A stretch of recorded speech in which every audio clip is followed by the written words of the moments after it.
Today, I will be talking about one of my home parks, which is Kings Island in Mason, Ohio. Kings Island now has 15 coasters after the addition of Snoopy Soapbox Racers and has one of the best lineups in all of America. In this video, I will be sharing my rankings of all the coasters in the park. And dead last is Flying Ace Aerial Chase. This is not a fun ride. This ride has some awful turns and the restraints smack against your head every time, giving you a massive headache. In 14th place is Invertigo. This ride is also not fun. The drops are alright, but the Cobra Roll hurts your head so much, and so does the loop. The backwards drop is cool, but it doesn't make up for the inversions. Invertigo should be removed from the park, and they should add a wing coaster and make a cool front entrance. Next up is Great Pumpkin Coaster. It's just a kid's ride, nothing special. Woodstock Express is a solid woody and has a solid airtime pop after the first turnaround, but other than that, it's just a family ride. The best family ride in the world-class Planet Snoopy is the new Snoopy Soapbox Racers. This ride is insanely smooth and looks really nice. The first drop is solid and I really like the backward section. The top 10 is where we finally get to the non-family coasters and where the coasters start to get good. And the first ride of the top 10 is Backless Stunt Coaster is a solid family coaster. The launch is surprisingly punchy and the triple helix is pretty intense. After the launch, you hit some turns and then through some theming in a parking garage where the coaster is themed to. Another thing that helps the ride is the theming and the fire effect, which is not usually on at the other backlots around the world, but it is usually on at Kings Island. You then go through a dark section, out the tunnel, and then hit the brakes. An overall, very solid family coaster. In 9th place is Flight of Fear. Flight of Fear is in the Area 72 section of the park with Orion. This ride is the most themed in the entire park and it's themed to aliens and outer space. The queue line is inside just like the rest of the ride and it has a whole UFO in the line. The ride starts off with a solid launch and goes through a Cobra Roll, which is alright. You go through some turns and hit a mid-course brake run which fully stops the train every time, which freaks everybody out on the train. You then hit some turns and a really nice corkscrew and then hit the brakes. A good launch coaster, but Kings Island really needs another one. Up next is Adventure Express. Adventure Express is one of the better mine trains that I've been on. It's also one of the newer ones, which helps, but the renovations that they did last season increased the theming and the overall experience. The ride has some awkward transitions, but the drops are fun and the theming is great, but the final lift hill is a buzzkill. It really makes me sad putting the Bat at 7, but it really doesn't stack up to the best of the best in the park. When I first rode this, it was my second favorite in the park, but it sadly has fallen. The Bat is still a very good ride though. The suspended seats and the trains flying out is a really fun gimmick, but the restraints are not very good and are prone to headbanging.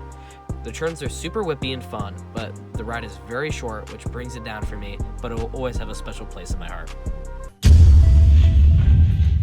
6th place is Racer, which means it barely misses the top 5. The Racer is a fun, smooth, airtime-filled ride. The red side got a gravity group retrack, which means it's insanely smooth, but I don't think the blue side got the same treatment, which means it's just as rough as it was before. The PTC lap bars are comfortable and allow me to get a lot of good airtime on the drops. I wish I could put Racer higher, but the top 5 is that good. The top 5 of this park is my favorite, other than the top 5 at Cedar Point, which has the best top 5 in the world and the best lineup in the world. All the rides are insanely fun, but the ride that I put in 5th place is... In 5th place is The Beast, and I might get hate for this one, but I don't really care. I think the ride is amazing and the length is unmatched, but it's how you use that length. Most of the time, you're not doing anything and the ride has zero airtime. But the setting is amazing and world class going through the woods, and a double helix at the end through the tunnels is an amazing element. Banshee slides just right in at 4th place. Banshee is a great ride and one of the better inverts in the world. The first drop is the best on an invert, being super whippy in the back. Then you go through a dive loop and hit a loop, which is intense, and going through the lift hill is a very cool visual. You then hit a solid 0G roll before getting to the most intense part of the ride, which is the pretzel knot. You hit another intense loop, and then have a little bit of a break, and then you hit a very cool inline twist, which has a ton of hang time, which is really cool to see on an invert. One drawback is that It's not that old, but it still has a rattle, which takes away from the experience, but it's still a very good ride. Next is Mystic Timbers. I think Mystic Timbers is good, but the most overrated ride in the park. The first drop is good, and then you hit a big hill, but immediately gets much better. You drop down, then hit a lot of mini hills with loads of floater airtime with quick direction changes that give you a lot of laterals. I do think it's a little short and could be longer, which takes away from the experience for me.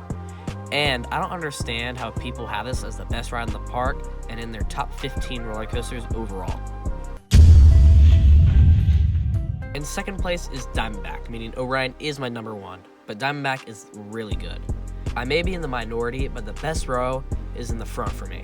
The first drop has loads of airtime and lasts forever. You then hit 2 airtime hills, which has the best airtime in the entire park.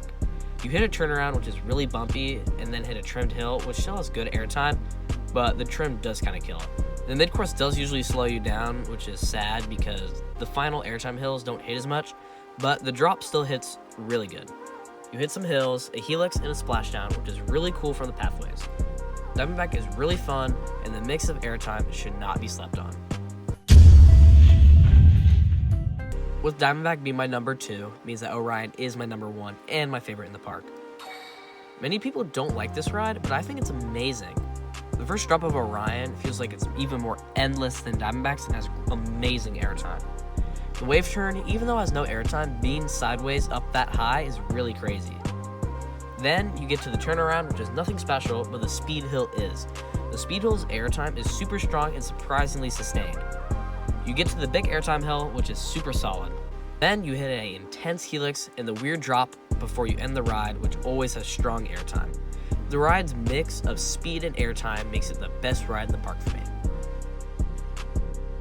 Thanks for watching, and give me any suggestions on what I should do in the future, if that means maybe a vlog, or what other type of ranking videos or other long form content I can do.